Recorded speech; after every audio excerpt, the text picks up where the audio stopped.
యేసుక్రీస్తు ఆయన కుమారుడు, సమస్తమును ఆయన మనకు ఉచితముగా అనుగ్రహించెను. ప్రభువా, కల్వరిలో యేసు మాకు అనుగ్రహించిన గంభీరమైన మహోన్నతమైన అర్పణ ద్వారా మాకు దయచేయబడిన తరుణాలను బట్టి నీకు మేము కృతజ్ఞమై ఉన్నాము. అది మీ సహవాసమునకు కనికరమునకు తిరిగి పొందుటకును మాకు సమాధాన కారణమాయను. ఈ విధముగా వ్రాయబడి ఉన్న ఆదరణ మేము తెలుసుకున్నట్టు కొరకై మీరు నా యందు నిలచియుండినేలా, నా మాటలు మీ యందు నిలచియుండినేలా, మీకేది ఇష్టమో అది అడుగుడి, అప్పుడది మీకు అనుగ్రహించబడును అని అందుకొరకై కృతజ్ఞమై ఉన్నాము.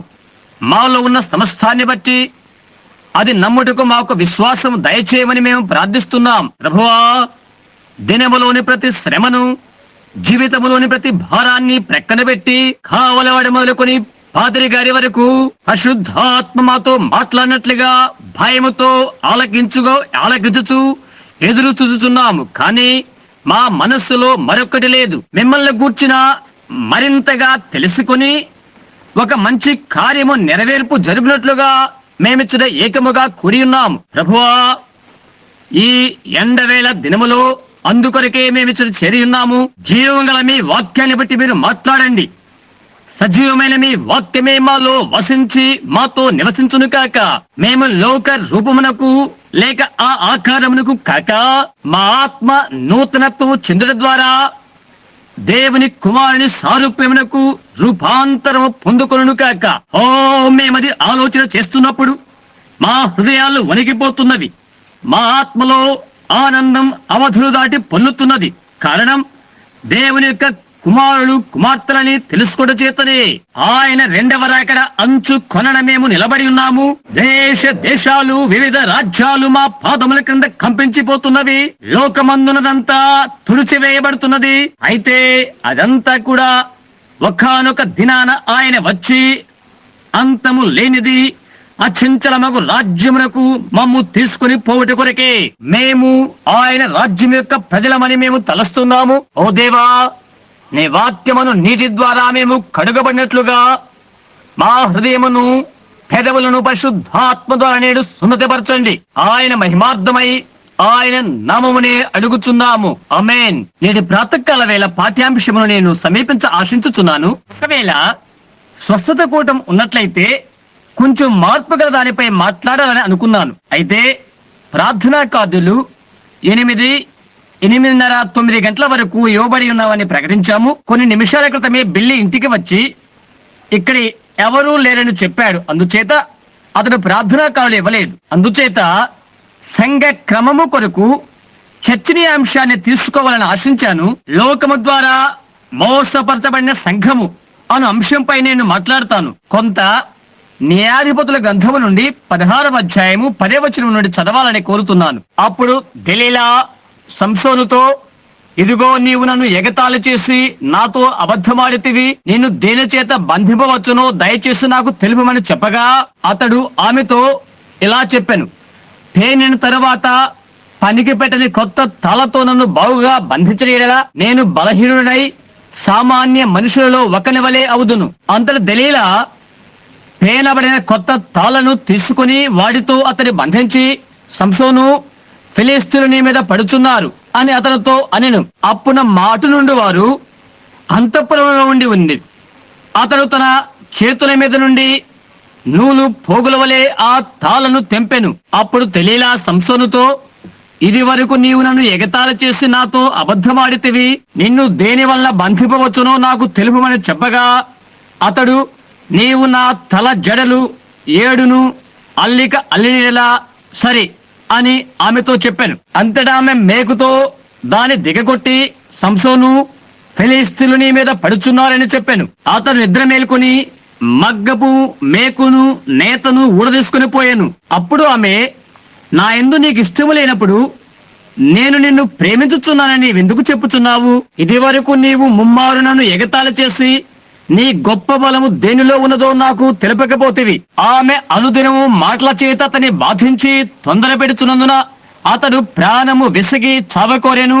అప్పుడతడు తన అభిప్రాయమంతయు ఆమెకు తెలియచేసి, నేను నా తల్లి గర్భము నుండి పుట్టిన మొదలుకొని దేవునికి నాజీరు చేయబడిన వాడినై ఉన్నాను. నా తల మీదికి మంగళకత్తి రాలేదు.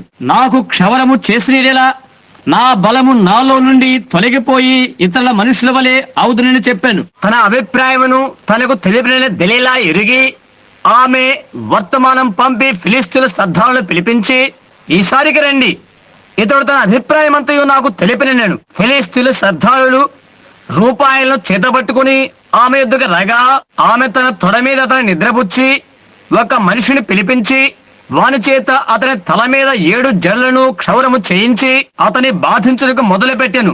అప్పుడు అతనిలో నుండి బలము తొలగిపోయాను. ఆమె ఫిలిష్తీయులు నీ మీద పడుచున్నారనగా అతను నిద్ర మేల్కొని ఎప్పటి ఎట్లు నేను బయలుదేరి విరజిమ్ముకుందుననుకున్నాను. అయితే యెహోవా తనను ఎడబాసినని అతనికి తెలియలేదు. ఈ పాఠ్యాంశానికి విషయ సూచికగా ప్రకటన గ్రంథము 2వ అధ్యాయంలో నుండి 21వ వచనం నుండి 23వ వచనం వరకు చూడాలని చదవాలని ఆశిస్తున్నాను. మారు మనసు పొందుటకు నేను దానికి సమయం ఇచ్చిదిని, కానీ అది తన జాగ్రత్తం విడిచిపెట్టి మారు మనసు పొందనలదు.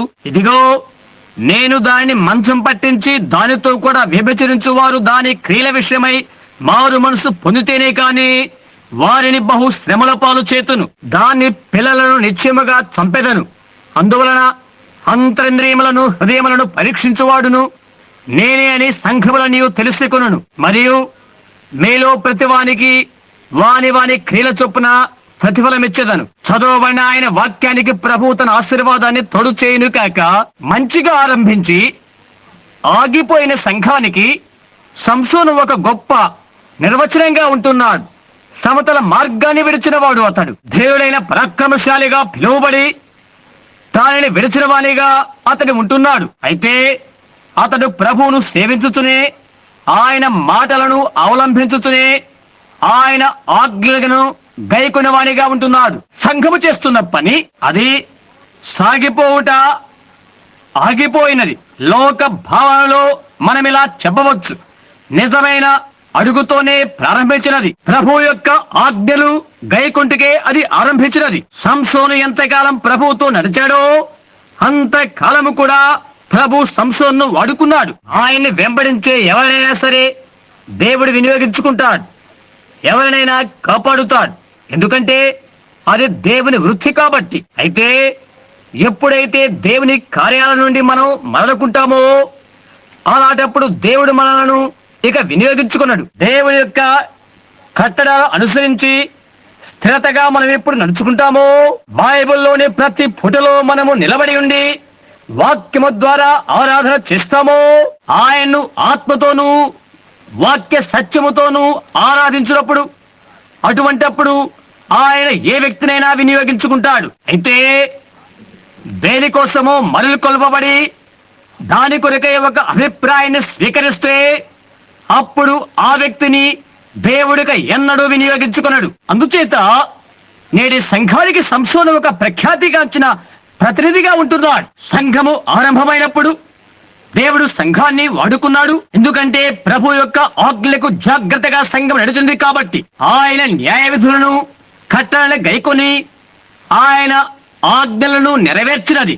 మరియు దేవుడు సంఘముతో ఉండెను. అయితే సంఘములో విపరీతమైన బలహీనత ఉన్నట్లుగా కనిపిస్తుంది. గమనించండి, మనము విహారయాత్రలో కాదు, మనమున్నది యుద్ధ భూమిలో ఉన్నాం. మనం క్రైస్తవులైన వెంటనే అనేకులు ఇలా తలస్తారు.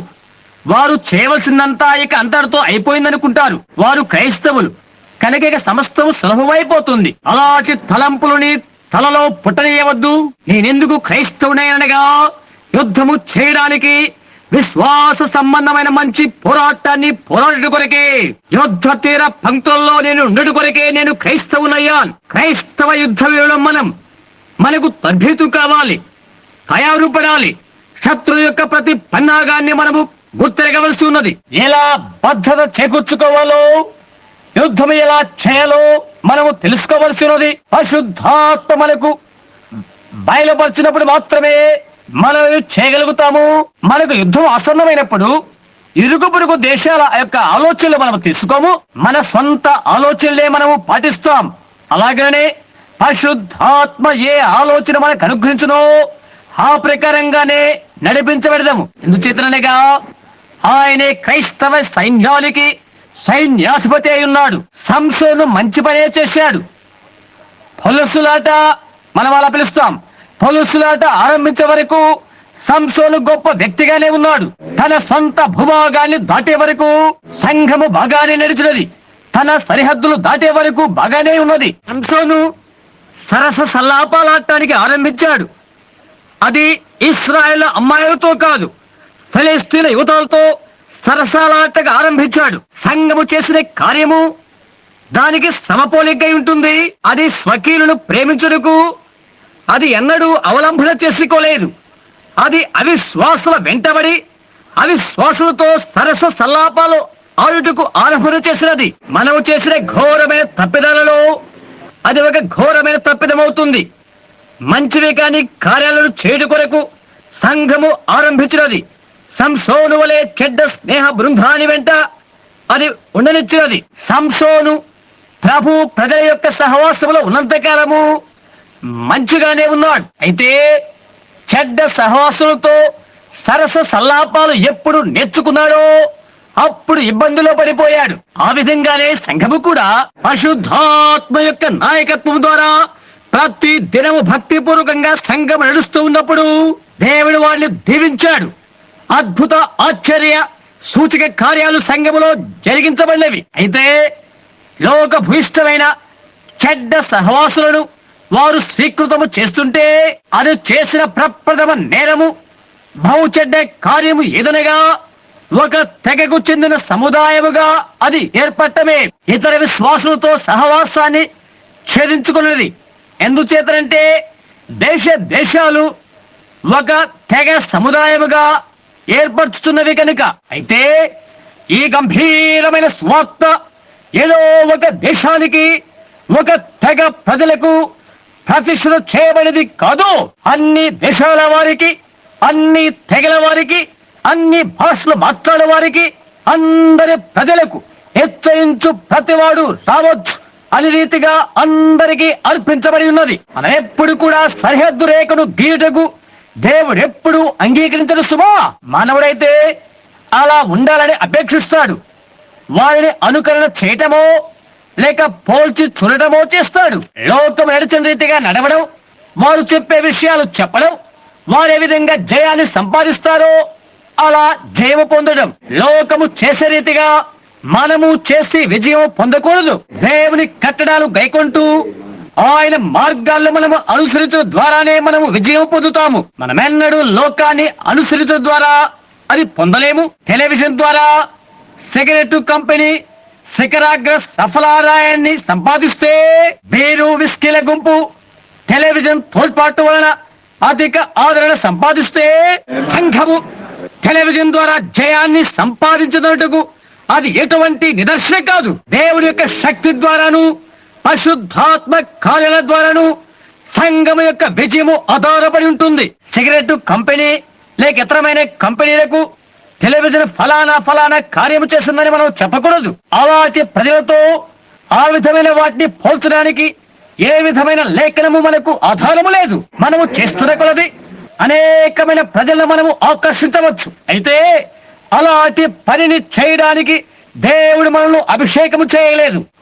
అన్ని రంగుల వారమని, ఎత్తైన స్థానానికి ఎగరగల వారమని, పెద్ద పెద్ద సంఘ శాఖలు కలిగున్నామని మనము తలంచవచ్చు. ఎందుకంటే రంగురంగుల విషయాలు జరుగుతున్నవి కాబట్టి అది యొక్క విజయము అను కారణము చేత.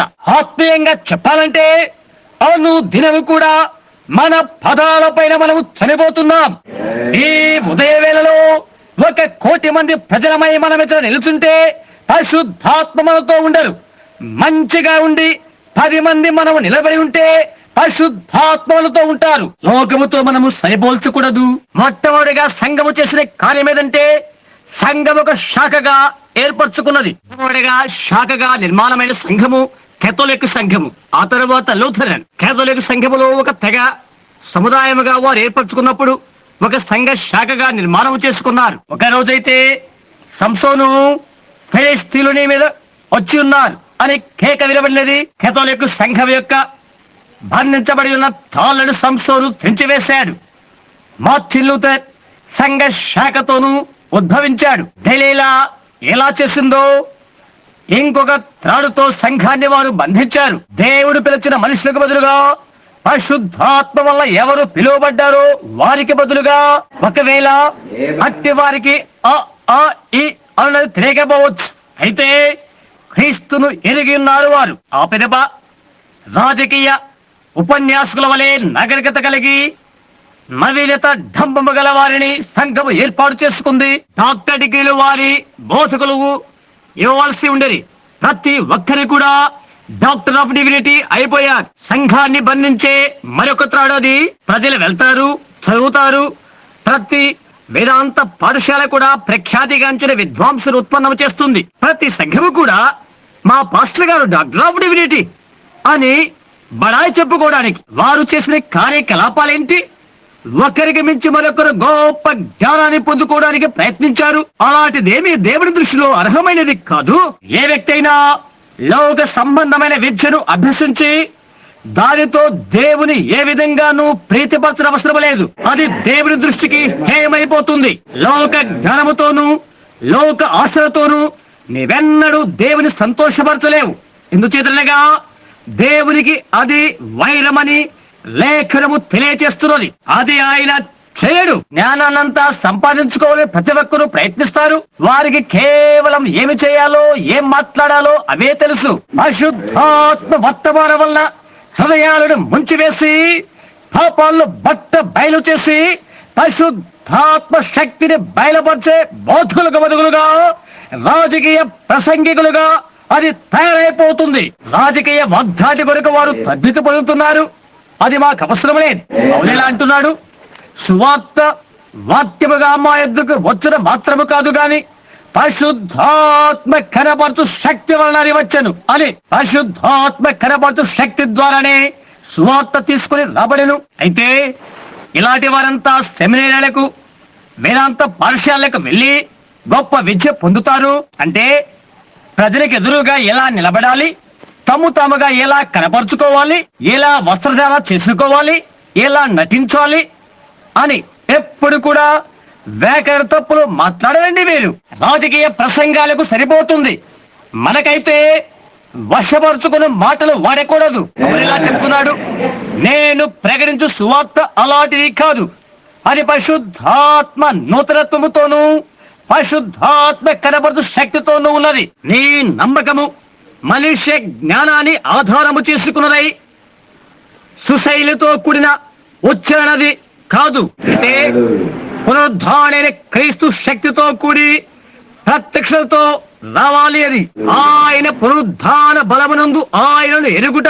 ఇతరుల కంటే తాను కొంచెం పర్వాలేదు అని ప్రతి ఒక్కరూ తలస్తూ ఉంటారు. ప్రతి సంఘశాఖ అలా తలస్తుంటుంది. ఎంతో నాజూకైన వ్యక్తి మనకున్నాడని మెథడిస్టు వారంటే, బాప్టిస్టు, చర్చ్ ఆఫ్ క్రైస్ట్ మొదలగు వారంతా మేమే నాజూకమైన వారం అంటారు. మాలో ఏ విధమైన సామాన్య వ్యక్తి సువార్త పఠించుటకు మేము అనుమతించం అని చెప్తారు. వారిని వారు ఏరుకుంటారు. ఓ దేవా కనికరము చూపండి, ఏరుకుంటారు. వారికి ఉన్నటువంటి వారి సిద్ధాంతాలకు అనుకూలంగా ఉంటే అప్పుడు సంఘములో ఉంచుతారు. దేవుడు దాని ఇంకొక మార్గాన ముట్టడు లేక అనుమతించడు. పరిశుద్ధాత్మ వల్ల ఎన్నిక చేయబడిన ఒకరు నా కొరకు బోధించాలి. సంఘ శాఖల వల్ల కానీ మనుష్య ఎన్నిక వల్ల కానీ ఏరుకున్న వారిని ఆయన లేపడు, నిలబెట్టడు. సమస్త జ్ఞానము అదంతా మాకు తెలిసిన వారు చెప్తారు. వారిలో కొందరికి పరిశుద్ధాత్మ యొక్క అక్షరమాలలోని మొదటి అక్షరమేంటో వారికి తెలియదు. దానిని వారు తిరస్కరిస్తారు. 10 సంవత్సరాల క్రితము కాలిఫోర్నియాలో నేను చదివిన ఒక చిన్న పుస్తకం నాకు జ్ఞప్తి వస్తుంది. ఒక పాత పుస్తకపు శాలలో నేను దాన్ని కొన్నాను. గ్రంథకర్త ఎవరో నేను మర్చిపోయాను. కేవలం అది 10 సెంట్ల ఖరీదు గల పుస్తకమే. కానీ యుక్తి హాస్యాలతో అది కనిపిస్తూ కొంత మంచి వివేచన అది తెలియజేస్తుంది. నాకైతే అది దేవుని వలె కొంత వినిపిస్తున్నట్లుగా కనిపిస్తుంది. అందులో ఒక కథ ఇలా చెప్పబడి ఉన్నది. ఒక బ్రతకాల వేళ ఒక పెద్ద కోళ్ళ గుడిలో ఒక చిన్న కోడి పుంజు జ్ఞానం అనేది ఉన్నదంటే అట్టి సమస్త జ్ఞానము తానే ఎరిగి ఉన్నదని తలంచింది. అది ఆ పెట్టెపైకి ఎగిరి 5-6 సార్లు తన ముక్కుతో దాన్ని కొట్టి మళ్ళా తల పైకెత్తి కోడి పుంజు కూతను మీరు ఎన్నడూ వినలేనంతగా అది కూత కోసింది. మిగతా వాటి యొక్క శ్రద్ధాశక్తిని ఆకర్షించి అది ఇలా చెప్తుంది, ఈ కోడిబెట్టకు సంబంధించిన అయ్యలారా, అమ్మలారా, ఇప్పుడే మనం నిర్మాణం చేసుకున్న ఒక ఘనమైన విద్యా ప్రోగ్రాముల గురించి ఈ ఉదయ వేళలో మీతో మాట్లాడదలించాను. ఇంకా ఇలా చెప్తుంది, తన మొక్కుకు తగిలించుకున్న చిన్న కలద్దాలను తొలగించుకుంటూ నా విద్యాభ్యాస కాలములో నేనెంతో గణనీయమైన జ్ఞానాన్ని సంపాదించాను. కోడి పిల్లమైన మనము మంచి జ్ఞానము సంపాదించుకోవాలని నేను నిశ్చయం చేశాను. మనం ఇక్కడ గుంట త్రవ్వి గూటిని తయారు చేస్తే మనం ఎక్కువ కూత కూయటానికి, అందమైన ఈకలు పొందుకోవడానికి ఒక విధమైన విటమిన్ దొరుకుతున్నది. అది మీకు చెప్తాను. అనేక విధాల వృద్ధిని ఎలా పొందాలో చెప్తాను. ఆ చిన్న చిన్న కోడి పిల్లలంతా తమ ఎర్ర తోకలు ఆడిస్తూ, అరుపులు అరుచుకుంటూ ఇతనంతా మంచివాడు కదా అని చెప్తున్నవి. అవన్నీ నిజంగా అభినందించినవి. ఎంత బుద్ధి కుశలత గల పుంజు ఇది. ఈ సెమినరీ బోధకులు నాకు కొందరు జ్ఞప్తి వచ్చారు. అబ్బా, ఎంత విజ్ఞానవంతుడు ఆయన.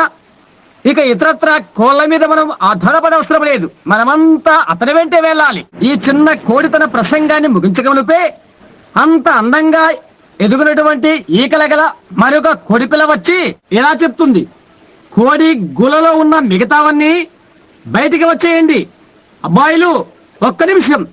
ఇప్పుడే రేడియో ప్రకటనలో నుండి వచ్చిన వార్త నేను విన్నాను. కోళ్ల ధర పౌనుకు 4 సెంట్లు పెరిగింది. రేపు మనమంతా కోయబడబోతున్నాం. నీ జ్ఞానం వల్ల నీవు పొందబోయే మేలేంటి సోదరుడా? మనము సంపాదించిన జ్ఞానమంతా ఏ మేలునది నీకు చేయబోతుంది?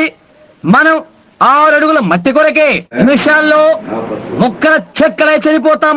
మన జ్ఞానానికి అర్థము శూన్యమే. మనం ఆయన్ను ఎరుగాలి. వారైతే అది చేస్తారు. పాటలు పాడే చిన్న పక్షి అయినా క్యానీ పక్షిని గుర్చి నేను సంబోధిస్తున్నప్పుడు తాను ఎరగవలసినంత సమస్త జ్ఞానము తానే ఎరుగుందని తలంచింది. అది మానవ మాత్రల గురించి మిగతా క్యానీ పక్షులకు చెప్పగలిగినంత సమస్త జ్ఞానము అది కలిగి ఉందనేది తలంచుకున్నది. అందుకని అది గుహ మీదకి ఎగిరి దానికి మానవుల గురించి తెలిసిందంతా మాట్లాడటానికి మొదలుపెట్టింది. అయితే అకస్మాత్తుగా పొడవు నుండి ఒక ప్రొఫెసర్ ఎక్కడికి వచ్చి కొన్ని నునువైన మాటలు దాంతో మాట్లాడటానికి మొదలుపెట్టాడు. దాని కళ్ళ మీద బాదుకుంటూ తలను త్రిప్పినది. ఇప్పుడు దానికి కళ్ళు వచ్చేసినవి. ప్రొఫెసర్ ను చూడగలిగింది. చెవులు వచ్చేసినవి. వినగలిగినది. అది మాట్లాడుతుంది ఏంటో అది ఎరగకపోవచ్చు. దానికి అనగా కెనరీ పక్షి మెదడే ఉన్నది కాబట్టి అది కేవలం పక్షి మెదడు మాత్రమే కలిగి ఉన్నది. దానికి మానవ మెదడు లేదు కాబట్టి మానవుని వలె అది ఆలోచన చేయలేదు. అలాగే మానవుడు దేవుని గురించి ఆలోచన చేయలేడు. నీవు మానవుడు. మానవ జ్ఞానమంతా కెనరీ పక్షి జ్ఞానము కంటే మించింది కాదు. నీవు చేసే దానంతటితో నిన్ను నీవే గాయపరుచుకుంటావు. నీవు క్రీస్తు మనస్సును కలిగి ఉండవలసి ఉన్నది. ఆ కారణము చేతనే ప్రజలు వెళ్లి సంఘశాఖల్లోకి కలిసిపోతున్నారు. కొత్త జన్మానికి బదులుగా చేతులు కలుపుకుంటున్నారు. కొత్త జన్మను దాటివేస్తున్నారు. వారికి కొత్త జన్మ అవసరం లేదు. బైబిల్లో నుండి మనం బోధిస్తున్నామని వారికి తెలుసు. అయితే దానిని వారు మరో దానికి విజ్జోడు చేస్తున్నారు. ఎంతకోస్తూ వారు దేనిలో విజ్జోడు చేయుటకు ప్రయత్నం చేస్తూ ఎంతో చెడు చేస్తున్నారు. అది ఒక తెగ కావాలని ఆశిస్తున్నారు. అది ఎంతో నాజుకుగా ఉండవలసినది. మేము కరస్పర్శ చేస్తాము, సంఘములో చేరుతాము, బాప్తిసం పొందుకోవడానికి లేక చిలకరింపు పొందుటకు ఇంకా మరి ఏదో నూతన జన్మాన్ని గురించి భయపడతారు వారు. కొన్నిసార్లు బెలహేం మందిరము దాని గురించి భయపడతారని నేను అనుకుంటాను. ఆ జన్మను గురించి మనకందరికీ తెలుసు. అది ఎక్కడ తారుమారైపోయిందో, దాని పుట్టు పూర్వోత్తరాలేవో నాకు తెలియదు. ఒక పొట్టు కుప్ప మీదనో లేక కరుకు నేల మీదనో లేక గులాబీ వర్ణముతో అలంకరించబడ్డ ఆసుపత్రి గదిలోనూ ఒక బిడ్డ జన్మించినట్లయితే అది గందరగోళమై ఉంటుంది. ఆబుధుడు జన్మ లేక మరి దేనిలో జన్మ తారుమారవుతుంది. కొత్త జన్మనగా తారుమారు కంటే మరి ఏదో తక్కువ కాదు. ప్రజలు గంజిగా ఎంతో అతుక్కుంటారు. ఎక్కడ చేతులు కలుపుతారో అక్కడికే మేము వెళ్తాము. ఎక్కడ అరుపులు కేకలు వేయరో, పెద్దగా కేకలు వేసి వేదిక చేస్తూ కేకలు వేయరో అక్కడే మేము వెళ్తామని ప్రజలంటారు. నీవు మానవ నైజముతోనే ఉండాలని కోరుకుంటావు. మాకు అవసరమైంది జన్మ. మరణించుట జీవన పొందుకునే మరణము కావాలి. ఒక విత్తనాన్ని తీసుకొని బాగా ముదిరిన బంగాళదుంపను తీసుకొని నేలలో పెట్టు. కొత్త బంగాళదుంప పుట్టుకొచ్చే వరకు అప్పుడు ఆ పాత దుంప కుళ్ళిపోతుంది. ఒక విత్తనము కుళ్ళి నశించే వరకు అది కొత్త జీవాన్ని అంకురోత్పత్తి చేయలేదు. ఒక స్త్రీ కాని పురుషుడు కాని వారి యొక్క బుద్ధి కుశలతలు స్వభావం అనేవి కుళ్ళి నశించే వరకు వారు నూతన జన్మ ఎత్తలేరు. వేదిక యుద్ధ నలిగిపోయి ఏడ్చుచు కేకలు వేయచ్చు నీ కాళ్ళ చెమటతో తడిచే అనుభవం పొందే వరకు నీవు దేవుని ఆత్మ వల్ల జన్మించలేవు. నువ్వు పెద్దగా అరుపులు అరచి భాషతో మాట్లాడి గంతులు వేస్తూ కోయబడిన కోడివలే తల వేలాడ వేసినా అది నాకనే అవసరం. నీవు కొత్త జన్మను పొందాలి. అయితే దానికి కొంత మేము జోడు చేయుచున్నాము. మాకు ప్రత్యేకమైన ఒక మార్గము కావాలి. అవునది నిజమే. నిన్న అనగా శుక్రవారం నేను నా భార్య సరుకులు అంగడికి వెళ్తున్నాము. దీని గురించి ఏదో నేను డప్పు వాయిస్తున్నాననే కాదు. అయితే మే వీధుల్లో పడి వెళ్తున్నప్పుడు వ్యవస్థగా అనగా బట్టలు లేకుండా కనిపిస్తున్న స్త్రీలు కనిపించడం చేత నా తల అటు ఇటు త్రిప్పుకుంటున్నాను. నేను అందులుగా ఉన్నప్పుడు నా నేత్రాలను స్వస్థపరిచి మంచి కార్యాలు చూచేట్లు చేయమని దేవునికి నేను వాగ్దానము చేశాను. నా కారులో చిన్న సిలువను నేను పెట్టుకున్నాను. అలాంటి వాటిని నేను చూస్తూ ఉన్నప్పుడు సిలువ వైపు చూచి నేను ఇలా చెప్తాను, నా ఆశ్రయదుర్గముకు నా దేవా అని సిలువ వైపు చూస్తాను. ఆ స్త్రీలను చూశాను. పొట్టి పొట్టి పావడాలు ధరించకుండా ఉండే స్త్రీని నేడు మనం ఎక్కడా చూడలేము అని మేడ అన్నది. బెల్ దేహానికి పైభాగాన చిన్న పేగలాంటి బట్టలు కట్టుకున్న ఆ స్త్రీలను చూడు ఇలా చెప్తుంది. అలా ధరించుకుంటా అది మంచి విషయం కాదు అని ఆ స్త్రీలకు తెలియదని నీవు అనుకుంటావా? అది చెడు అని ఆమెకు తెలియకపోతే ఆవిడ పిచ్చి పట్టినదే అని చెప్పవచ్చు అని అన్నది. ప్రియా ఒక్క నిమిషం ఆగు. ఆమె అమెరికా దేశం స్త్రీ సుమా. అమెరికా వారు చైనదే ఆమె చేస్తుంది. ఈ మధ్య నేను ఫిన్లాండ్ లో ఉన్నాను. చెమటలు పుట్టుకొచ్చేవి. నన్ను అక్కడికి తీసుకువెళ్ళిన డాక్టర్ మనీని ఇలా ప్రశ్నించాను. మేము స్నానపు గది దగ్గరికి వెళ్తున్నాం. దాన్ని సంద్రాన్ని పిలుస్తారు. నేను లోపలికి తీసుకుని వెళ్ళి మీద వేడి నీళ్లు పోస్తారు, లేకుంటే కాలుతున్న రాళ్ల మీద నీళ్లు పోస్తారు. దానివల్ల నీకు చెమట వచ్చేస్తుంది. ఆ తర్వాత చల్లని నీళ్ళలోకి దూకమంటారు. తదుపరి బయటకు వచ్చేస్తావు. తర్వాత ఒక గదిలోకి తీసుకెళ్తారు. బట్టలు లేకుండా ఉండిన దాదీలైన స్త్రీలు పురుషులు బాగా రుద్దుతారు. తిరిగి ఆ కొలంలోకి పంపించేస్తారు. నేను వెళ్ళలేదు డాక్టర్ మనీన్, అది తప్పు అని నేను అన్నాను. అతను ఇలా చెప్పాడు, సరే అది తప్పే రెవరెండ్ బ్రెన్హామ్, మీ అమెరికా వైద్యుల విషయం ఏంటి? స్త్రీని బట్టలన్నీ తీయించివేసి బల్ల మీద పండుకోబెట్టి ఆమె శరీరంలోని లైంగిక ప్రతి అవయవాన్ని వారు పరీక్షిస్తారు. మరి వారి సంగతి ఏంటి? హాస్పిటల్లోని మీ నర్సుల సంగతి ఏంటి? సహోదర మెనహన్, క్షమించు మెనహన్, నువ్వు పలికింది వాస్తవమే. ఏంటిదంతా? సాంప్రదాయ అలవాట్లు అవి. నేను ప్యారిస్ లో ఉన్నప్పుడు పురుషులకు స్త్రీలకు ఒకే మూత్ర విసర్జన స్థలము, అది నేను నమ్మలేకపోయాను. వేది ప్రక్కనే స్త్రీలకు పురుషులకు విశ్రాంతి గదులు ఒక్కటే. ఎందుకో నేను అర్థం చేసుకోలేకపోయాను. నేను నమ్మలేకపోయాను.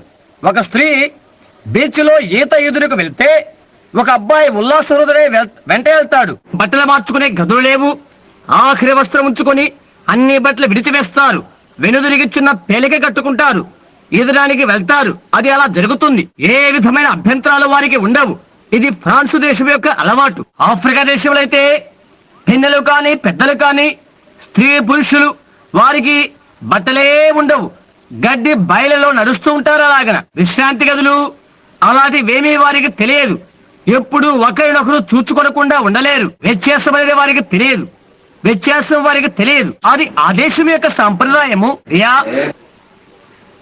మన వేరే వారం ఇంకో దేశానికి సంబంధించిన వారం అని అన్నాను. యాత్రికులము ప్రయాణికులు మనం. అందుకని ఇవన్నీ మనకు తప్పిదంగా కనిపిస్తున్నవి. బైబిల్ ఇలా తెలియచేస్తుంది.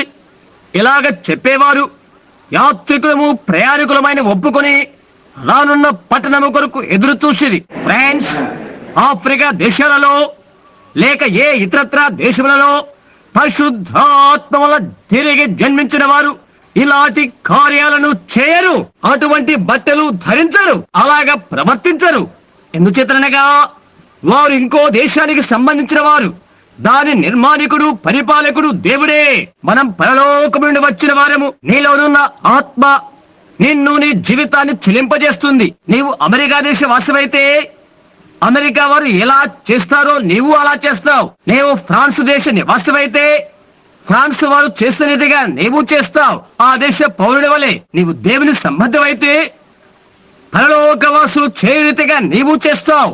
ఎందుచేతనగా నీలోని ఆత్మ పరలోకమునే వచ్చింది కనుక ఆ ఆత్మ నిన్ను స్వాధీనపరచుకుంటుంది. ఇంకొక చిన్న విషయాన్ని మీరు చూడగలరు. లేఖనాలలో ఎవరైతే ఈ నూతనమైన పట్టణాన్ని వెతికి ఉన్నారో, ప్రత్యేకంగా ప్రవర్తించిన వారు యాత్రికులము ప్రయాణికులమై ఉన్నామని ఒప్పుకొనిది. అయితే కయీను వైపు చూచినట్లయితే దేశ దిమ్మరులు క్రూరమైన వారు. క్రైస్తవులైతే యాత్రికులు ప్రయాణికులై ఉంటున్నారు. తిరగబోతూ నివాసము లేనటువంటి వాడు క్రూరనగా భయంకరమైన వ్యక్తి. యాత్రికుడనగా వాస్తవమైన వాడు, ఇంకో దేశమైన వాస్తవమైన దేశానికి సంబంధించిన వాడు, తన ఇంటికి మార్గాన్ని వెతుకుతూ ఉన్నవాడు. అతను జీవిస్తున్న జీవిత చర్యను బట్టి అతను ఇంకో దేశానికి సంబంధించిన వాడని తెలియబడుతుంది. అదే దానికి కారణమవుతుంది. అలాంటి వారైనప్పటికీ ఆ ప్రజలు అటువంటివి ధరిస్తున్న వారైనప్పటికీ వారి సంగతుల గురించి చెప్తాను. దక్షిణాఫ్రికాలో 30,000 మంది అసలైన అనులను చూశాడు. దిగంబరులుగా కంబలి కప్పుకున్న ఆదివాసుల వారు 18-20 సంవత్సరాల బాలురు బాలికలు చిన్న మాచిక గుడ్డ కూడా కట్టుకొనకుండా ముఖానికి మట్టి కొట్టుకొని నిలబడి ఉన్నారు. ముక్కులకు ఎముకలు తగిలించుకొని చెవులకు దులాలాంటి మొద్దులు వెడాల వేసుకుని ఉన్నారు. మానవుల ఎముకలు మరి ఇంకా వేరే ఎముకలు నెత్తిన పెట్టుకుని ఉన్నారు. జంతువుల పళ్ళను వేలాడ వేసుకుని ఉన్నారు. లోకంలోనికి వస్తూనే వస్త్రహీనులుగా వస్తారు. అలాగున్నారని వారికి తెలియదు. అయితే వారు క్రీస్తును స్వీకరించినప్పుడు బోళ్ళగా పడిపోయి పరిశుద్ధాత్మను పొందుకున్నారు. మరలా లేచి వారి ఎదభాగాన సిగ్గు కప్పుకొంటుకై చేతులు అక్కడ ముడుచుకున్నారు. నడిచి వెళ్ళుకుంటూ కట్టుకోవడానికే బట్టలు వెతుక్కున్నారు. ఈ లోకానికి వారు యాత్రికులు ప్రయాణికులయ్యారు కాబట్టి హల్లెలూయా, దానికి వారు దూరమైపోయారు. అవునండి, అవును. వీరు తమను తాము క్రైస్తవులుగా పిలుచుకుంటారు. సంఘాలకు చెందిన వారే ఇలా చెప్తారు, మేము మెథడిస్టులము, మేము బాప్టిస్టు వారము, మేము పెంతెకోస్తు వారము, మేము సెవెంత్ డే అడ్వెంటిస్టులము, మేము ఇది అది ఇంకా ఏదో చెప్తారు. అలాంటిదేమీ సరిపోదండి. నీ ఆత్మ, నీలో ఉన్న జీవము నీవెవరేమైనది ప్రక్రియ చేస్తుంది, ప్రబోధన చేస్తుంది. వారి ఫలము వలన మీరు వారిని తెలుసుకొందురు అని యేసు చెప్పిన్నాడు. ప్రప్రథంగా ఇశ్రాయేలుల వలె తయారైంది సంఘము. దేశాలన్నీ ఒక రాజును కలిగి వారు చూశారు. దేవుడే వారు రాజు. అన్ని దేశాలు రాజును కలిగి వారు చూచి అన్య జనాంగాల వలె వారు ఉండాలని కోరిక కలిగి వారి కొరకు ఒక రాజును తెచ్చుకున్నారు. పరాలా చేసినప్పుడు ఇబ్బందిలో పడిపోయారు. రాను రాను అది లోపలికి చొచ్చుకొట్టుకు ఆరంభమైంది. రాను రాను లోకం వారిలోకి జారుకోవటం ఆరంభమైనది. చిట్ట చివరకు ఆహాబుతో అంతమైంది. దానికి కొద్ది కొద్దిగా ఒక రాజు సమీపిస్తున్నాడు. కొద్ది కొద్దిగా సమీపిస్తున్నాడు. ఆఖరికి వారి ప్రాణాన్నే పిండేశాడు. అలాగా వారు వచ్చారు. అయితే నిజమైన రాజే వచ్చినప్పుడు ఆయనెవరో వారు ఎరుగుకుపోయారు. అదే విషయాన్ని సంఘము చేసినది. అది దత్తత చేయబడినది. ఇక్కడే నీవున్నావు. అది రాజకీయాలు విద్యా శ్రేణులను దత్తత చేసుకున్నది. పెద్ద పెద్ద గుడులను గొప్పగా ప్రత్యేకపరచుకున్న బోధకులను అది దత్తత చేసినది. నిజమైన రాజు వస్తే ఆయనెవరో వారికి తెలియదు. వారి రాజైన పరిశుద్ధాత్మను వారు సిలువ వేయుచున్నారు. ఆయనెవరో వారికి తెలియదు. ఆయన గురించి నవ్వుతారు. ఆయనను హేళన చేస్తారు. యోధులు ఎలాగూ వారి మెస్సయ్యేలా చేశారో సంఘము కూడా వీరి మెస్సయ్యేలా చేస్తున్నారు. అది వారికి తెలియదు. ఆత్మ సంబంధమైన ఆంతరికగా దృష్టి వారికి లేదు.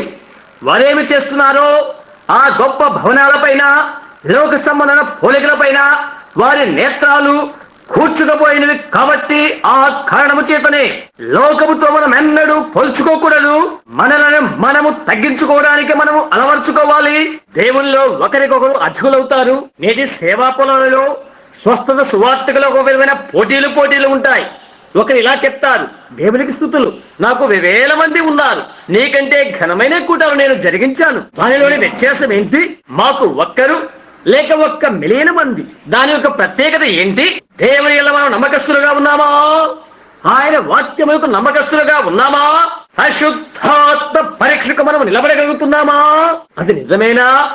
అదే ప్రాముఖ్యమైన సంగతి. అయితే బైబిల్తో మనము రాజీ పడుతున్నాం. అనేక మంది మన పెంతెకోస్తు ప్రజలు బైబిల్ గ్రంథమందలి మూల సిద్ధాంతాలపైన రాజీ పడుతున్నారు. మనోభావాలను గాయపరచడం నాకు ఇష్టం లేదు. నేను నా సొంత సంఘములోనే ఉన్నాను, నేను నా సంఘములో నీతినే చేస్తున్నానని భావిస్తున్నాను. ఎందువల్లంటే నేను సువార్తను ప్రకటిస్తున్నాను కాబట్టి. అయితే బైబిల్ గ్రంథములో తండ్రి కుమార పరిశుద్ధాత్మ నామమున బాప్తిసం అనేది లేదు అని 1000 మంది పెంతెకోస్తు బోధకులకు తెలియదు. తండ్రి యొక్క కుమారుని యొక్క పరిశుద్ధాత్మ యొక్క నామమున బాప్తిసం ఉన్నదని చూయించమని ఆర్చ్ బిషప్ను గాని మరెవరైనా గాని నేను సవాలు చేస్తున్నాను. అయితే వారు రాజీ పడుతున్నారు. ఎందుచేతంటే సంస్థాపక సంఘాలు వాటిని చేసినవి కాబట్టి. 300 సంవత్సరాల వరకు ఏ ఒక్కరి కూడా క్రొత్త నిబంధనలో యేసుక్రీస్తు నామమున తప్ప మరొక రీతిగా బాప్తిసం ఇవ్వలేదు. ఏంటిదంతా? సంస్థాపక నిర్మాణం. అదే ఈ పని చేసినది. రాజీ పడ్డం. వీధుల వెంబడి సకలమైన వీధి పని వారిని ప్రోగు చేస్తారు. సంఘములో ఉండి చిన్న చర్మవాద్యమైన కంజలను తీసివేస్తారు. సంఘమందలి సకల మహిమను తీసివేస్తారు. సెమినరీ బోధను అనుసరిస్తారు. చిన్న పాతకాలపు కోడిపుంజు కోత బోధ ఇది. సమాజంలో సమస్త పూత పూసుకొని ఉంటారు. వారి స్త్రీలు పొట్టి పొట్టి వస్త్రాలు ధరించి దేహమును కనిపించే వస్త్రధారణ కలిగి ఉంటారు. వారి పురుషులు సిగరెట్లు త్రాగుతారు, పేకాట జూదాలు ఆడుతారు, మురికి చలోక్తులు విసురుతుంటారు. అది దేవుడి దృష్టికి ఎంత హీనమైన విషయమో అది కఠినమైనదని నాకు తెలుసు. అయితే ఎవరో ఒకరు ఏదో ఒకటి చెప్పే తరుణము ఇదే.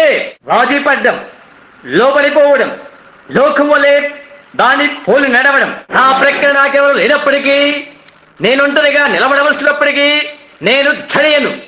దేవుని బైబిల్ గ్రంథంలో సత్యము నేను ప్రకటిస్తాను. దాని కొరకే నేను నిలబడతాను. చనిపోతానా? నేను సత్యము కొరకే నిలబడతాను. నిజం, మనకు సత్యమే కావాలి. సంఖ్యము ప్రకారంగా నేను దాన్ని కొలవని కానీ దేవుని వాక్య ప్రకారంగానే నేను దాన్ని కొలత కోయదలుచాను. దలీలా సంగతి మీరు గమనించినట్లయితే సంసోనులో బలము కలదని ఆమెకు తెలిసి ఉండెను. అయితే ఆ బలము ఎక్కడ ఉందో ఆ సంగతి ఆమెకు తెలియదు. ఆ బలము ఏంటో అది ఆవిడ చెప్పలేదు. అయితే సంసోనుకున్నది ఒక బలమైన బలమొకటున్నది. దానిని ఆమె తెలుసుకోకోరినది. దలీలా తన సౌందర్యం చేత సంసోనును లాలన చేస్తూ ఉండేది. ఆవిడ తనకు తానుగా చాలా లైంగికంగా వస్త్రధారణ చేసుకున్నది. నేటి దినాన నవ యువతి యువకులైన వారు ఎలాగో అలాగున అతని ఎదురుగా ఊగిసలాడుతూ ఉన్నది.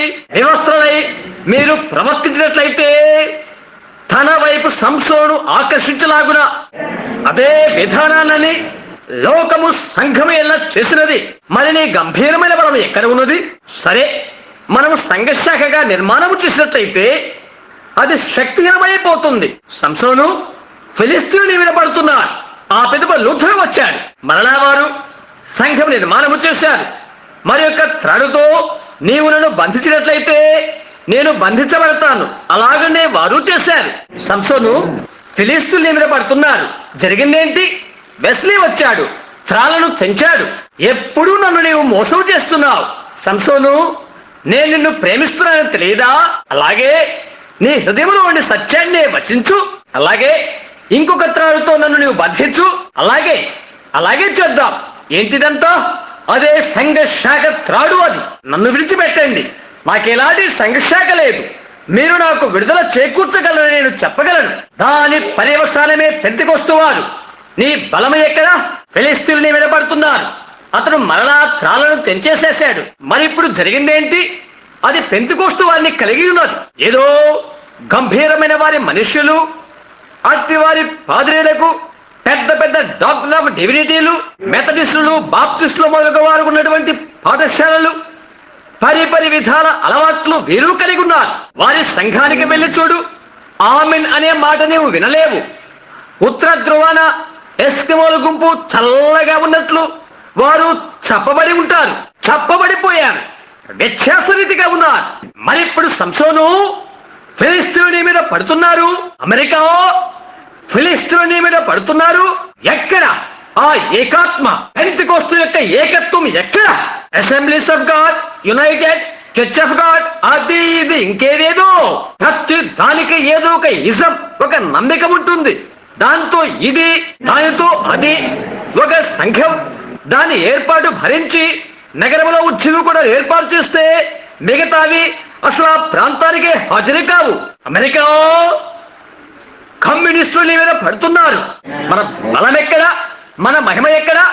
ఏంటిదంతా? కారణమేదనగా దేవుని శక్తిని ఆశ్రయించడానికి బదులుగా మనుష్య జ్ఞానాన్ని ఆశ్రయించాం. ఎందుకని?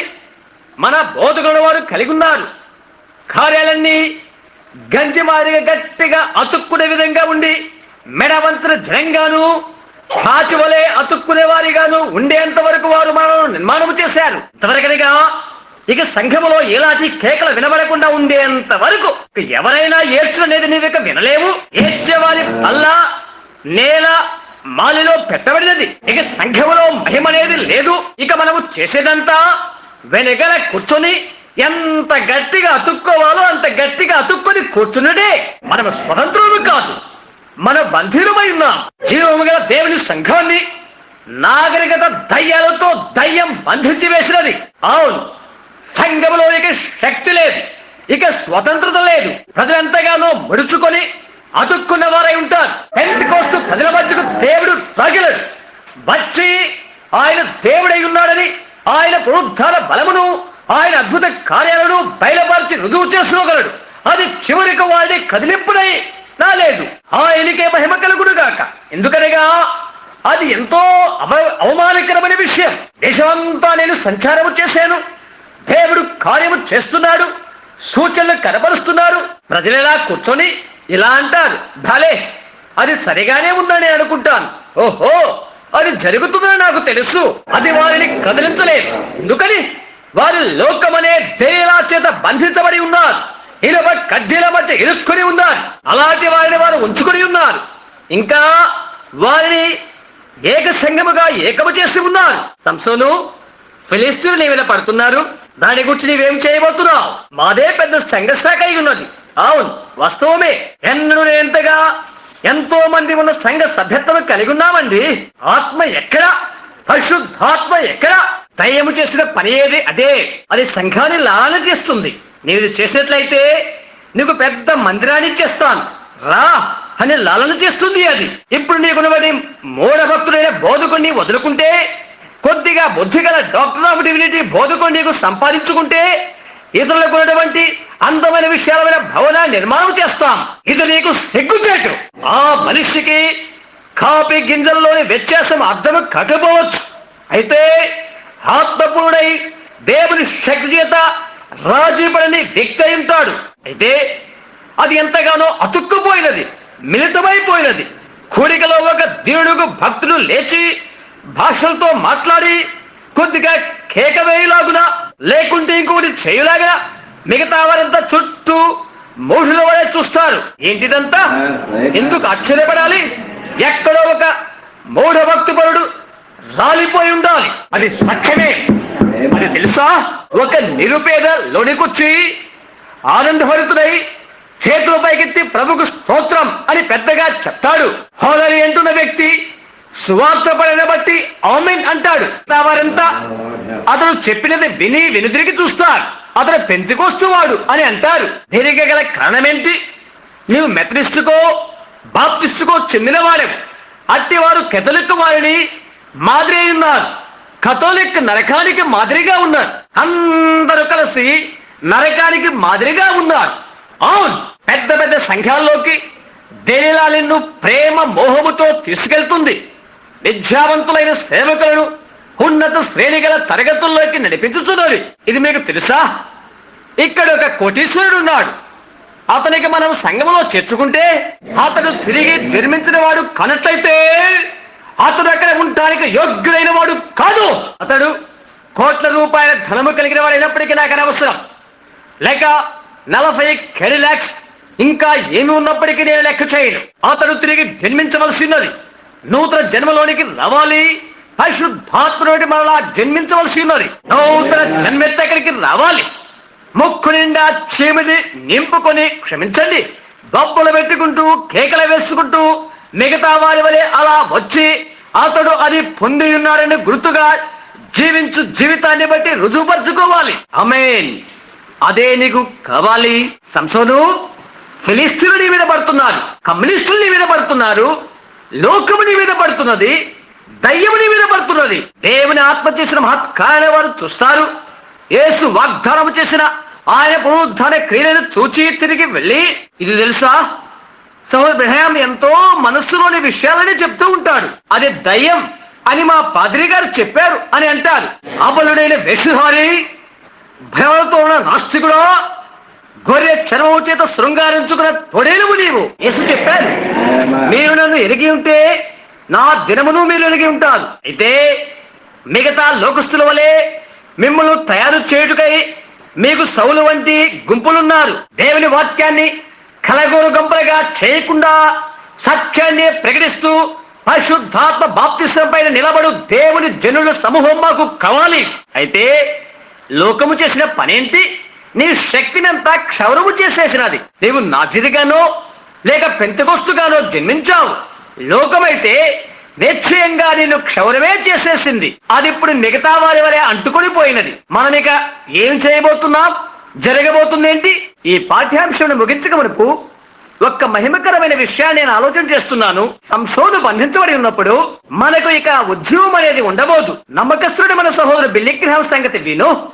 మన దినాన ఉన్న ఉజ్జీవం ఓల్ రాబర్ట్స్ మూలుగు విను. మన దినాన ఉన్న ఉజ్జీవం మిగతా వారిని గూర్చి విను. మన దినాన ఉన్న ఉజ్జీవం మనము బంధించబడి ఉన్నప్పుడు ఉజ్జీవం ఎలా కలుగుతుంది? మన యొక్క సంఘ శాఖల చేతను పారంపర్య ఆచారాల చేతను పరిశుద్ధాత్మను మనం బంధించి ఉన్నాం. అందుచేత పరిశుద్ధాత్మ ఉజ్జీవాన్ని మనం పొందలేము. కఠినమైన మాటలైన వాతావరణముచే నొప్పి కలిగిస్తుందని నాకు తెలుసు. అయినప్పటికీ ఇది సత్యమే. మనం ఎంతో అతుక్కొని ఉండి బంధించబడి ఉంటే పరిశుద్ధాత్మ ఉద్యోగం ఎలా వస్తుంది?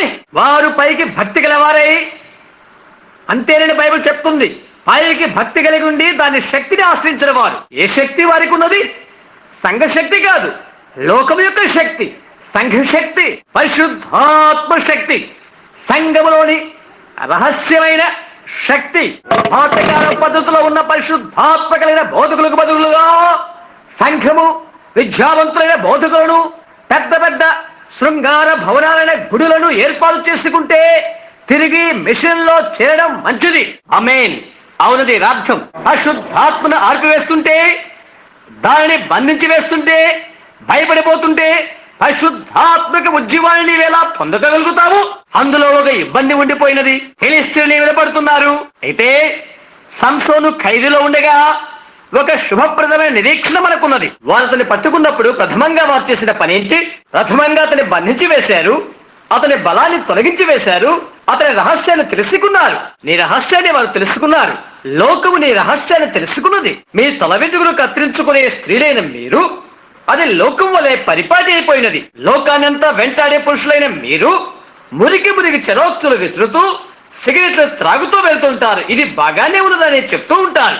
పొరుగు వారి భార్యల పైన పరుగులు తీస్తూ ఇంకా అలాంటివి సమస్తమైనవి చేస్తూ మీ ఉద్యోగ పడుతూ కోసము కొంచెం సహవాస సంబంధమైన మద్యపానాన్ని సేవిస్తారు. ఏ రకమైన ఉద్యోగము కోసము నేను రాజీ పట్టు కంటే, నేను చేతులు కలుపుడు కంటే ఒట్టి కడుపుతో నుండి సోడా బిళ్ళలు భుజించి కాలవడిలు త్రాగి దేవుడి పవిత్రులుగా నేను ఉంటాను. అది మంచిది, నిజం. దేవుని ఎలా నమ్మకస్తులై ఉండు. సంసోను, ఫిలిస్తీన్లు నీ మీద పడుతున్నారు.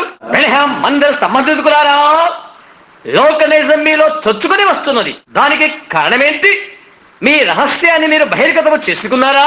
కొన్ని సంవత్సరాల క్రితము రంప పొట్టుకు మీరు గట్టిగా వేలాడుతున్నప్పుడు దేవుడు మీకు అనుగ్రహించిన రహస్యాన్ని బహిర్గతము చేశారా?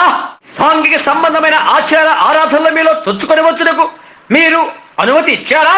మీకు జరిగిన సంగతి ఏంటి? దేవుడే దిగివచ్చి ప్రజల మధ్య అద్భుతాలు అగపరచి ప్రజల హృదయ ఆలోచనలను మొదలైనవి తెలియపరిచి రోగులను బాధతో ఉన్న వారిని స్వస్థపరిచి అద్భుతాలు సూచనలు చేయగలుగు పరిశుద్ధాత్మను ఆయన వాక్యం ఆయన ప్రకటించుచు ప్రజలు చెప్తారు. సరే, అది సరిగానే ఉందని నేను అనుకుంటాను. మనము అలసిపోయినట్లయితే మరొక్కసారి విని మనము ఆనందించగలము. అదే బ్రెన్హాం మందిరము. ఫిలిష్తీయులు నీ మీద పడుతున్నారు. వాక్యం ప్రకటిస్తున్నప్పుడు వృద్ధులైన భక్తులు కన్నీళ్లతో తమ కళ్ళు నింపుకుంటూ అటు ఇటు నడుస్తూ వెక్కి వెక్కి ఏడుస్తూ ఒక్క మాటైనా చెప్పలేక 3-4 సార్లు అటు ఇటు తిరుగుతూ కూర్చుండేది. పరిశుద్ధాత్మతో నింపబడేది. వాక్యం వారిని పోషించినది. మహేశ్వరుడి వల్ల మాత్రమే కాదు గాని దేవుని నోట వచ్చు ప్రతి మాట వలన జీవించును. బ్రెన్హాం మందిరమా, ఫిలిష్తీయులు నీ మీద పడుతున్నారు. ఎంతకొస్తూ వాడాలా? ఫిలిష్తీయులు నీ మీద పడుతున్నారు.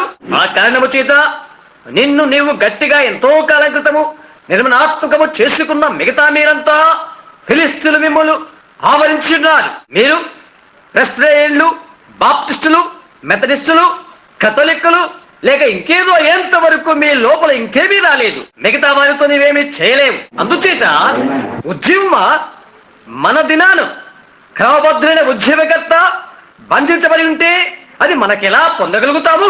లోకముల దగ్గరికి దేవుడు రాడు. ఆ లోకం మీదనే నీవు ఆధారపడవలసి ఉండవలసిన్నది. నీవు లోకముతో ఏకీభవించావు. ఆ పిదప అది అదే అవుతుంది. లోకము నీ లేక చొచ్చుకొని వచ్చుటకు అనుమతిస్తే నీవిక లోకముతోనే నడవసాగవలసినదే. అంతటితో నీవు అయిపోతావు. నీవెప్పుడైనా లోకం యొక్క ప్రతిబంధము ఛేదించి వేస్తావో ఆ పిదప దేవుని దగ్గరికి రా. తిరిగి నీలో కదలిక కలిగే వరకు దేవుడు నిన్ను వాడుకుంటాడు. నా వర్తమానం ముగించక మునుపు ఈ ఉదయ వేళలో నాకున్న ఒకే ఒక నిరీక్షణ ఇది.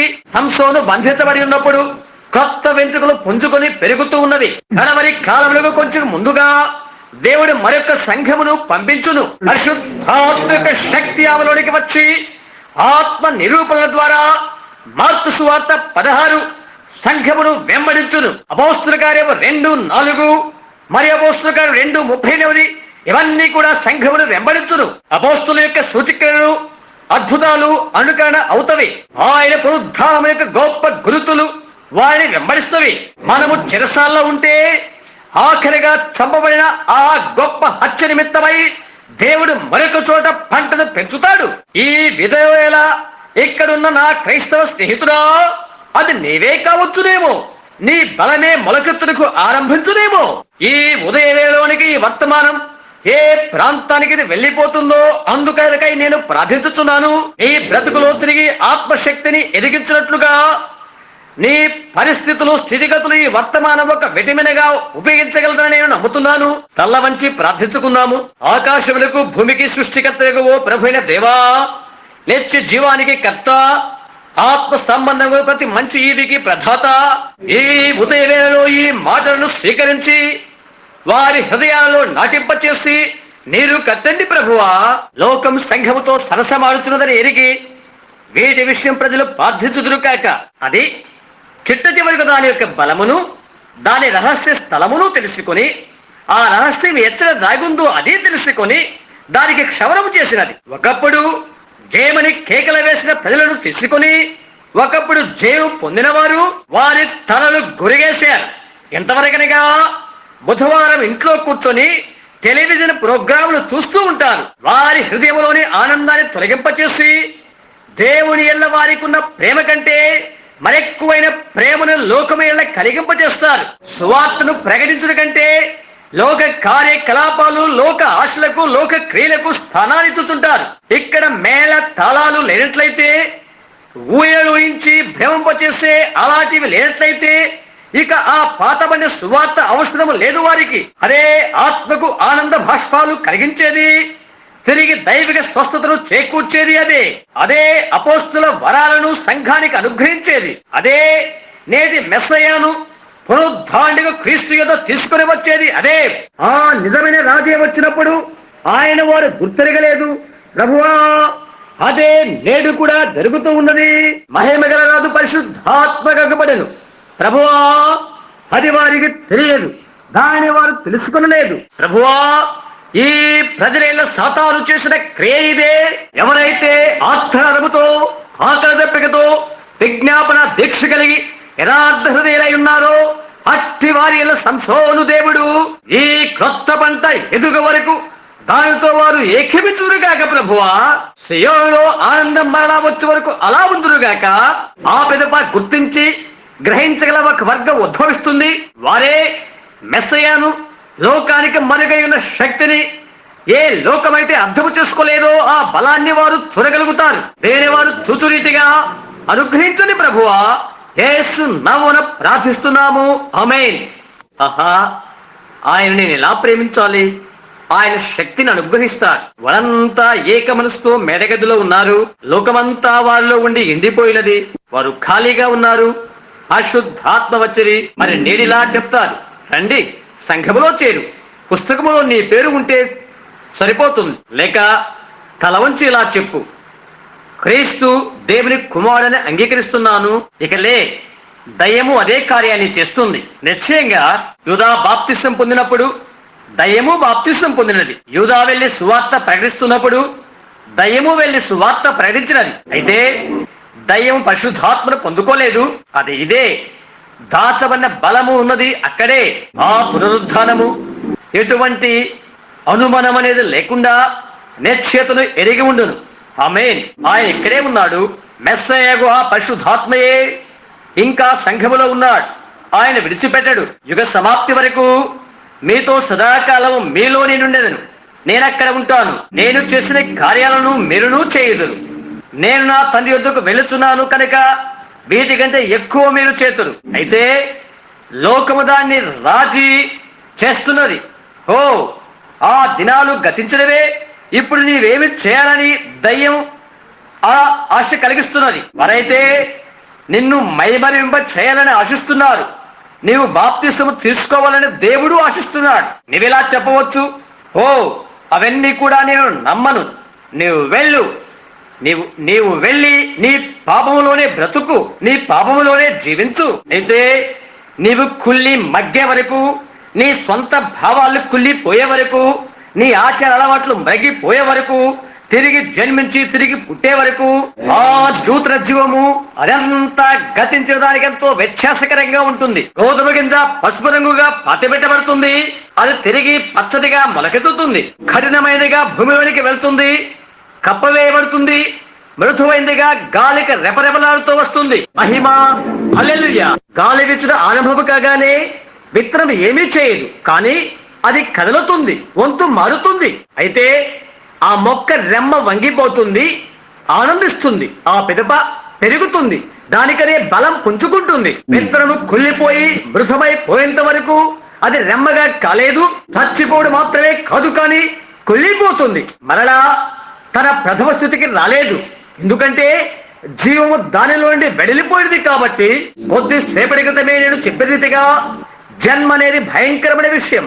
రోత, మురికి, మురికిలో మురికై ఉన్నది. అయితే జీవం అందులోనే దాగి ఉంటుంది. నిన్ను నీవుగా మురికివానిగా ఎంచుకున్నప్పుడే నీ మెథడిస్టు, బాప్టిస్టు, పెంటికాస్టు మత సిద్ధాంతాలను మురికిగా నీవు ఎంచుకొని వేదిక దగ్గర చనిపోయినప్పుడే నూతన జీవం నీలోనికి వస్తుంది. దేవుని నీవు ఎరిగిన దానికంటే మిన్నగా పరిశుద్ధాత్మ నిన్ను చేయును. ఒక మహిమగల దినాన ఆయన్ను చూచెదము. ఒక దినాన మత్స్యమైన ఈ పాత్రను దాటిన పిదప మనం ఆయన్ని చూస్తాము. నీవది నమ్ముతున్నావా? ఒకానొక దినాన మత్స్యమైనది ఇది దాటిన పిదప ఆనందకరమైన మరో రోజు నా కొరకై వేచి ఉన్నది. గత రాత్రి నేను అక్కడ ఆ మూల ఉండి నేను చూచిన రాబీ లాన్సన్ గురించి తలంచాను. అతను ఇక్కడ ఉంటున్నప్పుడు అతడు ఉపయోగించే పాత చేతి కర్రను నా మెడకు తగిలించి ఇతర ప్రసంగ వేదిక వద్దకు నన్ను లాగాడు. నా కొరకు వేచి ఉన్న అను పాటను పాడేవాడు. ఏదో ఒక్కడి జరిగి తిరుగుతున్నది. అది లోకాన్ని తొలగింపజేస్తున్నది. కార్యాలను మార్పు చెందుతుండటం నేను గమనిస్తూ ఉన్నాను. ఈ అమెరికా దేశ ప్రజలు చేస్తున్న విధానాల గురించి నేను ఎంతగానో బాధపడుతూ ఉంటాను. ఎడతెగకుండా సంవత్సరం వెంబడి సంవత్సరము స్త్రీ పురుషులు ఏ విధంగా పాపలోనికి లాక్కొని పోతున్నది, దాని గురించి బాధపడి నేను 2-3 సార్లు ఎంతో భీతి చెందాను. నేను ఇక ఎన్నడూ వ్యాకులపడను అని నిన్న దేవునితో నేను చెప్పాను. అలాగే ఉండునని వాక్యము తెలియజేస్తుంది. అయితే దాని మధ్యస్థ తలమందు నేను నిలబడి ఎంతగానో దానికి వ్యతిరేక్తంగా పలికెదను. దినాన ఆ అడవుల దారిన నా గుహైన స్థలములనగా బీన్స్ మిల్ దగ్గర నిలబడి రోజంతా ప్రార్థిస్తూ ఉండేది. 3 గంటల సమయాన ప్రొద్దుగుంగపోతున్నది. నేను ఆ పెద్ద రాతి మీద నిలబడి గొలువ వండి చూస్తూ ఉన్నాను. నేను నిలువబడి తూర్పు దిశగా చూస్తూ ప్రభువుకు స్తుతిస్తూ ఉన్నాను. వెనకాల ఉన్న చెట్ల గుండా పర్వత శిఖరాల్లోనికి సూర్యుడు దిగుచుడు నేను చూడగలుగుతూ ఉంటుంది. క్యానియన్లో నుండి మిగతా వాటిలోనికి నేను చూస్తూ ఉండగా విస్తారమైన ఆకులు కుప్ప అట్లాగే పడి ఉన్నది. నేను ఇలా అన్నాను, ప్రభువా, ఒకానొక దినాన మోషేను బండ సందులో నీవు దాచావు, అతని దాటిపోయావు, ఎందుకంటే అతడు అలసిపోయాడు కాబట్టి. అయితే నీవు దాటి వెళుచున్నప్పుడు నరుని వీపు భాగము అని అతడు తెలియచేశాడు. నేను అన్నాను, ప్రభువా, ఆ బండలో నన్ను దాచండి అని నేను అన్నాను. ఆ సమయంలో నాకు ఒక భాగాన పొదలో ఉండే చిన్న గాలి వచ్చినది. అది అలాగే వచ్చి నాకు ప్రక్క గుండా వచ్చి ఆ చిన్న గాలి కదలుతూ ఆ అడవి చెట్లలోకి వెళ్ళినది. నేను అలాగే నిలబడి ఉన్నాను. ప్రతి వృక్షము అగ్ని జ్వాలవుతుంది, దేవదూతల అగ్నిరథము. ఈ దినాలలో నా మరణ ఘడిలో ఆసన్నమవుతున్న ఈ ఆఖరి విభాగాలలో ఆయన వచ్చుడికై నేను ఎదురు చూస్తున్నాను. అవును, వృద్ధుడైన ఏలియా ఆ యొర్దాను వైపు చూచిన రీతిగా ఈ రథానికి శుభప్రదమైన సారథి, జీవన నావే అయిన ఆ పురాతన సియోను ఓడ యొక్క నావికుడా, ఆయన సన్నిధి ఇక్కడ ఉంచి ఈ భవనములో కదలుతూ మాట్లాడుచున్నాడు. సమాధిలో ఉండి ఆయన లేపిన పరిశుద్ధాత్మ ఇక్కడ ఉన్నారు. ఈ పట్టణానికి అవతల వారై ప్రార్థనా కార్డులు అందని వారు ఎవరో నాకు తెలియదు. అలాంటి వారు ఇక్కడ ప్రార్థనకై ఉన్నట్లయితే మీ చేతులు పైకెత్తండి. నాకు తెలియని వారు మీ చేతులు చూయించండి. నాకు తెలియని వారు అక్కడ ఉన్న మీరు, అక్కడ ఆ వెనకాల మధోద్రేకముతో బాధపడుతూ ఆ వెనకాల ఉన్నవారు, మీరు ఆ చేతెర సరే, వెనకాల మీరండి సరే, మీరంతా నాకు అపరిచితులే. గొర్రెల కాపరి అయిన ఆ ప్రభుని యేసే ఇక్కడ ఉన్నారు. ఆ వాగ్దానాలు సత్యములై ఉన్నవని నమ్ముతున్నారా? ఆయన సంఘాన్ని ఆయనే అభిషేకించును. ఇంకా నేను చేసిన క్రియలు మీరును చేయుదురు, వీటికంటే గొప్పయూ చేయుదురు. ఇలానగా నేను నా తండ్రి యొద్దకు వెళుతున్నాను, వీటికంటే గొప్పవి. నమ్ముతున్నారా? నేనెవరో ఎరుగుని నీవు నీ చేయెత్తున్నావు. ఆయన వస్త్రపు చెంగును ముట్టిన ఆమె వలె నీ హృదయంలో ఏమైనదో అది దేవుడు నాకు చెప్పగలని నీవు నమ్ముతున్నావా? ఆయనే మన బలహీనతలు వహించిన ప్రధాన యాజకుడని నీవు నమ్ముతున్నావా? నీ యొక్క స్థితిగతులను దేవుడు నాకు తెలియజేసినట్లయితే నేను ఆయన సేవకునని నీవు నమ్ముతున్నావా? ఆయన సన్నిధి ఇక్కడ ఉన్నదని నమ్ము, అందుచేత ఆయన అంగీకరిస్తారు. నీవు నీ భార్య కొరకు ప్రార్థిస్తున్నావు. ఆమెకు నడువు వెనకాల భాగాన వడై ఉన్నది, అవునా? అలాగైతే నిలబడు, సరే వెళ్ళు, ఆమె ఆరోగ్యంగా ఉంటుంది, మీరు తెలుసుకుంటారు. ఆమేన్. అక్కడ నిలబడి ఉన్న చిన్నవాడు వెనకాలే ఉన్నావు. నీ విషయం మదోద్రేకము నీకు. నిన్ను మనసుతో నమ్ముతున్నావా? నీ బాధ ఏమైనది దేవుడు నాకు చెప్పగలని నమ్ముతున్నావా? నీ కుమారుడు స్వస్థత పొందుతారని నమ్ముతున్నావా? నమ్ము. నీ కుమారుడు, అతనికి చిన్న మెదడు సంబంధమైన పక్షవాతం, అవునా? ఎందుకు రాష్ట్రానికి సంబంధించిన వాడు. అది వాస్తవమైతే నీ చేయి చూయించు. నీవెవరో నాకు తెలియదు. ఈ విధంగా నీ చేయి పైకెత్తు. మనం ఒకరికొకరు పరిచయం లేని వారం. అవును, దేవుని యందు నమ్మిక ఉంచు. నమ్ముతున్నావా? నీవు నమ్మినట్లయితే నీ నమ్మిక తగినట్లుగా నీ కుమారుని నీవు తెలుసుకోగలవు. నీ హృదయాన్ని నీవు అలా ఉంచుకో. ఇక్కడున్న చేతన మీరు నేను ఎరుగని వారు. నీవేనా? మంచిది. దేవుని ప్రవక్తనని నేను అని నీవు నమ్ముతున్నావా? నీ హృదయపూర్తిగా నమ్మినట్లయితే నీవు రానవసరం లేదు, అక్కడే నిలబడు. సరేనండి, ఏంటి మీ బాధ? మీరు మధుమేహ వ్యాధితో ఉన్నారు. అది నీ కళని కూడా నొప్పి కలుగు చేస్తుంది. మీరు మోహన్ నుండి వచ్చారు. మీ పేరు మిస్టర్ మిల్లర్. ఇంటికి వెళ్ళు. మంచిది. హృదయపూర్తిగా నమ్ము. సరే, నమ్ముతున్నావా? నమ్మినట్లయితే ఇక్కడ కూర్చున్నామే. మీరు మీ చేయెత్తారా? కళ్ళద్దలు పెట్టుకున్న ఆ లావుటి అమ్మగారు, మీ హృదయపూర్తిగా నమ్ముతున్నారా? నమ్ముతున్నారా? నేను దేవుని సేవకుని నమ్ముతున్నారా? మీరు సరే, మీ బాధ ఏంటో దేవుడు నాకు చెప్పినట్లయితే నమ్ముతారా? గుండె జబ్బు, మంచిది. అది వాస్తవమైతే మీ చేయి పైకెత్తండి. మంచిది. మీ ప్రక్కనే ఉన్న ఆమె నిలబడి ఉంది. గుండె సంబంధమైన జబ్బు అయితే వాస్తవంగా కళ్ళకి సంబంధించినది. ఆమె నాకు తెలుసు. సరే, మీరు నమ్మినట్లయితే ఆ వెనకాల ఉన్న మనిషి, మీకు గుండె జబ్బు ఇంకా చర్మవ్యాధి కూడా ఉన్నది. దేవుడు మిమ్మల్ని బాగు చేస్తారని నమ్ముతున్నారా? మీరండి. మరొక చోట తన చేయి ఎత్తిన మరొక పురుషుడు, మిస్టర్ షెహుమెట్. అవునండి, మీరు నమ్ముతున్నారా? అది మీ కళ్ళకి సంబంధించినది, అవునా? మీ అమ్మ కొరకై ప్రార్థిస్తున్నారు. ఆమె కూడా అక్కడ కూర్చొని ఉన్నది. ఆమె అది నిజమైతే చేయి చూయించు. మనం ఒకరికొకరము ఎరగని వారము, అవునా? చేయి ఊపు. ఒకరి చేయి ఒకరి ఊపుతూ మంచిది, అవునది వాస్తవం, నమ్మితే పొందగలుగుతావు. ఓ ధాన్య యేసుక్రీస్తు ఈ భవనములో ఉన్నారు. ఆయన మరొకరు కాదు, ఆయనే. ఆయన నీకు ఏమి చేసినది? నీలోని బలాన్నంతా లోకం పీల్చివేటుకు అనుమతించుచున్నావా? మహిమ, నాకు నూతన జన్మ కావాలి, నాకు నూతన జీవము కావాలి. అది ఏ సమతల భాగాన అది వచ్చినప్పటికీ నాకు అనవసరం. నేను హోలీ రోలర్గా అనబడినప్పటికీ అయినప్పటికీ పర్వాలేదు. అదేమైనప్పటికీ అదే సమతలంపై వచ్చినప్పటికీ నాకు అనవసరం. ఇప్పుడు రీతిగా వాస్తవమైన పరిశుద్ధాత్మలకు కావాలి. దానికి నేను కాపాడుకోవాలి. లోకంలో ఉన్న వాటి కంటే నాకు అదే కావాలి. ఆమేన్. నీవు నమ్ముతున్నావా? ఆయన కూడా ఉన్నాడని నీవు నమ్ముతున్నావా? అలాగైతే ఒకరిపై ఒకరు చేయి పెట్టండి. ఆయన చేయగలిగింది ఇంకొక విషయం నాకు చెప్పండి. ఏమీ లేదు, విశ్వాసం ఉంచండి, అది జరిగినని నమ్మండి. ఆకాశమునకు భూమికి సృష్టికర్తకు ప్రభువైన దేవా, నిత్య జీవానికి కర్త, శ్రేష్టమైన సకల ఈవులను అనుగ్రహించు ప్రధాత, నీ ఆత్మ ఇక్కడ ఈ భవనంలో దిశ దశల శ్వాస శ్వాసలతో ఎంతగానో అభిషేకమై ఉన్నది ప్రభువా. ప్రజలు దాని ఎందుకని గ్రహించరో, ఎంతగానో లోకానికి వారు అనుబంధము కలిగి నులివెచ్చరై చల్లబడి అతుక్కుపోయారు. ఎంతవరకు నిన్నెన్నడూ ఇక ఎరుగునంతగా ఈ శక్తి ప్రతి ఒక్కరిని సంధించును కాక, ప్రతి వ్యాధిగ్రస్తుడు స్వస్థత నొందును కాక, ప్రతి పాపి రక్షించబడి దేవునికి మహిమ కలుగును కాక. దేవుని కుమారుని యేసుక్రీస్తు నామమున అడుగుతున్నాను, ఆమేన్. మీరు నమ్ముతున్నారా? మీ చేతి పైకెత్తండి. మీ స్వస్థతను మీరు అంగీకరిస్తున్నారా? దేవుడు మిమ్మల్ని దీవించును గాక. మీరు నమ్మిన రీతిగా మీరు వెళ్ళి తెలుసుకుంటారు. ఇతరుల ఎడల దర్శనాలు తెలియబట్టు నేను చూశాను. అవును, నేను తిరిగి రాత్రికి రావాల్సి ఉన్నది. ఇప్పుడు మీరు నమ్మనట్లయితే ఇక ఎన్నడూ నమ్మలేరు మీరు. అవును, ఒకప్పుడు యేసు ఇది చేశాడు. అయితే వారు అన్నారు, మెస్సయ్య వచ్చినప్పుడు ఆయన ఇది మాకు తెలియచేయనని అన్నారు. ఆమె అంటున్నది, మెస్సయ్యాది చేయనని నాకు తెలుసు, అయితే నీవెవరు? ఆయననే అని ఆయన అన్నారు. ఆ తర్వాత ఆమె వెళ్ళి పట్టణంలోకి వెళ్ళి నేనేమయ్యున్నదో నాతో చెప్పిన మనిషిని వచ్చి చూడని ఆమె అంటున్నది. ఈయన మెస్సయ్య కాడా? ఆయన ఇలా చెప్పారు, ఇవి తిరిగి కడవరి కాలంలో జరుగును అని, సంఘము సత్యమును ప్రకటించును, వాక్యంపైనే అని నిలచి ఉండును, దేవుని సర్వ విధమైన ఆజ్ఞలది చేయును, అది లోకానికి విజోడుగా ఉండదు, ఎక్కడే ఉండి వారి మధ్య చరించి అవే కార్యాలు చేయుదును.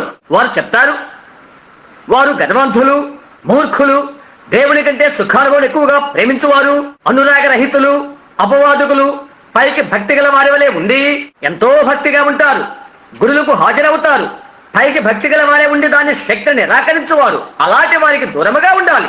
ఆలయంలో ఎక్కడున్న ప్రజలైనా కానివ్వండి, అలాంటి వారిని ఆయన బయటకు పిలుచుచున్నాడు.